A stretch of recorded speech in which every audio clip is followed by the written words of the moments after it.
Hello welcome back നമ്മളെ പുതിയൊരു വീഡിയോയിലേക്ക് എല്ലാവർക്കും സ്വാഗതം. അപ്പം ഞാനിന്ന് വന്നിട്ടില്ലേ നല്ല അടിപൊളിയായിട്ട് ഉണ്ടാക്കാൻ പറ്റുന്ന ഒരു സൂപ്പർ ടേസ്റ്റി ആയിട്ടുള്ള മാമ്പഴ പുളിശ്ശേരിൻ്റെ റെസിപ്പി ആയിട്ടാണ് കേട്ടോ. ഇപ്പം നാട്ടിലൊക്കെ എല്ലായിടത്തും മാങ്ങാ സീസൺ ആണല്ലോ അല്ലേ. അപ്പോൾ എല്ലാവർക്കും ഉണ്ടാക്കാൻ പറ്റിയ നേരമാണ്. നമുക്ക് മാമ്പഴമൊന്നും പൈസ കൊടുത്ത് വാങ്ങേണ്ട ആവശ്യമൊന്നുമില്ല. നല്ല അടിപൊളിയായിട്ട് മാമ്പഴ പുളിശ്ശേരി എങ്ങനെ ഉണ്ടാക്കണമെന്ന് നോക്കിയാലോ. അപ്പോൾ നമ്മളെ വീഡിയോ ആദ്യമായിട്ട് കാണുന്നവരാണെങ്കിലും ഒന്ന് സബ്സ്ക്രൈബും കൂടിയും ചെയ്യണം കേട്ടോ. അപ്പം ഞാൻ അതിനായിട്ട് 3 മാങ്ങ എടുത്ത് വെച്ചിട്ടുണ്ട്. അതൊന്ന് തോലൊക്കെ കളഞ്ഞ് വൃത്തിയാക്കി എടുക്കുന്നുണ്ട്. നമ്മൾ കത്തി കൊണ്ടൊന്നും ചെത്താതെ ഇങ്ങനെ കൈ കൊണ്ട് തന്നെ ഇങ്ങനെ പൊളിച്ചെടുക്കണം കേട്ടോ. മാമ്പഴ പുളിശ്ശേരിക്ക് അതാണല്ലോ ടേസ്റ്റില്ലേ. അപ്പോൾ ഞാൻ 3 മാങ്ങയും ക്ലീനാക്കി വെച്ചിട്ടുണ്ട്. എനിക്ക് 3 മതി കേട്ടോ. ഞങ്ങളിപ്പോൾ ഇവിടെ 3 ആളുള്ളൂ, അതുകൊണ്ട് തന്നെ 3 മതി. കുറച്ച് കറി ഉണ്ടാക്കുന്നുള്ളൂ.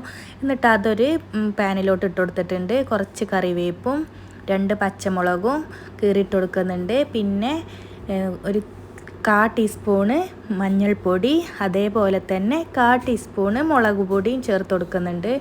പിന്നെ അതിലോട്ട് നമ്മൾ ആവശ്യത്തിന് എത്രയാണോ ഉപ്പ് അതും കൂടി ചേർത്ത് കൊടുക്കുക കേട്ടോ.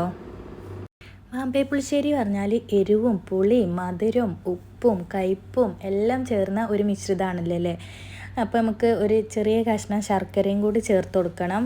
പിന്നെ ആവശ്യത്തിന് വെള്ളം, നമ്മളെ മാമ്പഴം ഒന്ന് പൊങ്ങി നിൽക്കുന്ന വിധത്തിൽ മാത്രം വെള്ളം മതി. നല്ല പഴുത്ത മാങ്ങ ആയതുകൊണ്ട് തന്നെ പെട്ടെന്ന് വെന്ത് കിട്ടും കേട്ടോ. എന്നിട്ട് നമുക്കതൊന്ന് അടച്ച് വെച്ച് വേവിക്കാം.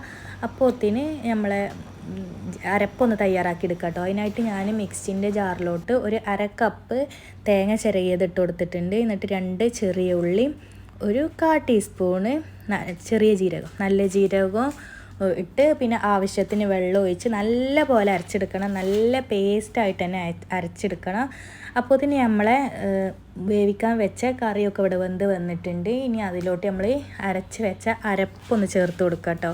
എന്നിട്ട് അതൊന്ന് ചേർത്ത് ചെറിയൊരു തള വരുന്നത് വരെ നോക്കിയിട്ട് ഒന്ന് ഓഫ് ചെയ്യുക. ഓഫ് ചെയ്തതിന് ശേഷം ജസ്റ്റ് ഒന്ന് ചൂടാറിക്കോട്ടെ കേട്ടോ. അല്ലെങ്കിൽ നമ്മൾ തൈര് ഒഴിക്കുമ്പോൾ അത് പിരിഞ്ഞു പോവും. അതുകൊണ്ടാണ് ഒന്ന് ചൂടാകാൻ പറയുന്നത്.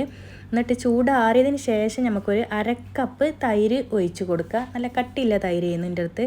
അപ്പോൾ അത് ഒഴിച്ച് കൊടുക്കുന്നുണ്ട്. അതാണ് നല്ലത് കേട്ടോ. നമ്മൾ നാട്ടുമോരൊക്കെ ആകുമ്പോൾ കുറച്ച് ഇങ്ങനെ ലൂസായി പോവില്ലേ. ഇത് അത്യാവശ്യം കട്ടിയില്ല തൈരാണ്.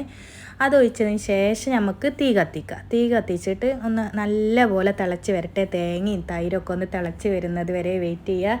എന്നിട്ട് നമുക്ക് അതിലോട്ട് അതിൻ്റെ വേണ്ട വറവിടാം. ഇതാണ് കേട്ടോ അതിൻ്റെ ഏറ്റവും മെയിൻ സെക്ഷൻ. അതിനായിട്ട് ഞാൻ ഒരു സ്പൂൺ നെയ്യ് ഒഴിച്ചിട്ടുണ്ട്. അതേപോലെ തന്നെ ഒരു സ്പൂണ് വെളിച്ചെണ്ണ ഒഴിച്ചിട്ടുണ്ട്. രണ്ടും പാടെ ചേർത്തിട്ടാണ് ഞാൻ വയ്ക്കുന്നത്. എന്നിട്ട് ഒരു അത്യാവശ്യം കൂടുതലായിട്ട് കടുകും ഉലുവയും വറ്റൽമുളകും കറിവേപ്പും ഒന്ന് വറുത്തെടുത്ത് നമ്മൾ വേവിച്ച് വെച്ച കറിയിലോട്ട് ചേർത്ത് കൊടുക്കുന്നുണ്ട്. എന്നിട്ട് കുറച്ച് നേരം അടച്ച് വെച്ചതിന് ശേഷം നമുക്ക് സെർവ് ചെയ്യാം. അപ്പോൾ എത്ര ഉള്ളൂ, സിമ്പിളായിട്ട് ഉണ്ടാക്കാൻ പറ്റുന്ന ഒരു അടിപൊളി കറിയാണിത്. നല്ല ടേസ്റ്റുമാണ്. അപ്പോൾ എല്ലാവരും ഉണ്ടാക്കി നോക്കിയിട്ട് അഭിപ്രായം കമൻറ്റ് ചെയ്യണം. പിന്നെ നമ്മൾ വീഡിയോ ആരെങ്കിലും സബ്സ്ക്രൈബ് ചെയ്യാതെ കാണുന്നുണ്ടെങ്കിൽ ഒന്ന് സബ്സ്ക്രൈബും കൂടി ചെയ്യണം കേട്ടോ. ലൈക്കും ഷെയറും ചെയ്യാനും മറക്കും.